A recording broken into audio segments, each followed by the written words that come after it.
మనకు ఇన్సల్ట్ జరిగినప్పుడు ఒక క్రైస్తవుడిగా మనము ఎలా స్పందించాలి? చాలామంది ఏం చేస్తుంటారంటే ఇన్సల్ట్ జరిగినప్పుడు వెంటనే కోప్పడిపోయి, వెంటనే ఆవేశపడిపోయి వాళ్ళ మీద లేనిపోని మాటలు మాట్లాడుతూ దూషిస్తూ మాట్లాడుతుంటారు. అయితే ఇన్సల్ట్ జరిగినప్పుడు ఏం చేయాలి? దీని గురించి బైబిల్ ఏం చెప్పింది జాగ్రత్తగా చూద్దాం. సామెతల గ్రంథం 12వ అధ్యాయం 16వ వచనం, మూఢుడు కోప్పడున్నది నిమిషంలోనే బయలుపడును, వివేకి నిందను వెల్లడిపరచక ఊరుకుంటును. చూడండి బైబిల్ ఏం చెప్తుందో. మూఢుడంట వెంటనే కోపాన్ని చూపించేస్తాడంట, వెంటనే షార్ట్ టెంపర్ అయిపోతుంటాడంట. ఒకవేళ నువ్వు కూడా అలాగే ఉంటే దేవుడు అన్నాడు మూఢుడు అని అన్నాడు, ఇంకా ఇంగ్లీష్లో అయితే ఫూల్ అని అన్నాడు.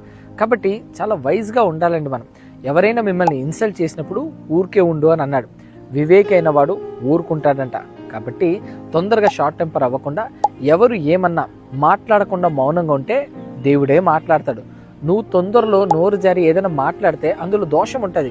ఒకవేళ నువ్వు మాట్లాడకుండా మౌనంగా ఉన్నావు అనుకో, దేవుడే మాట్లాడతాడు. కాబట్టి ఎవరైనా నిన్ను ఇన్సల్ట్ చేస్తున్నారా, కంగారు పడదు, దేవునికి వదిలేయి. Let God handle the eaters.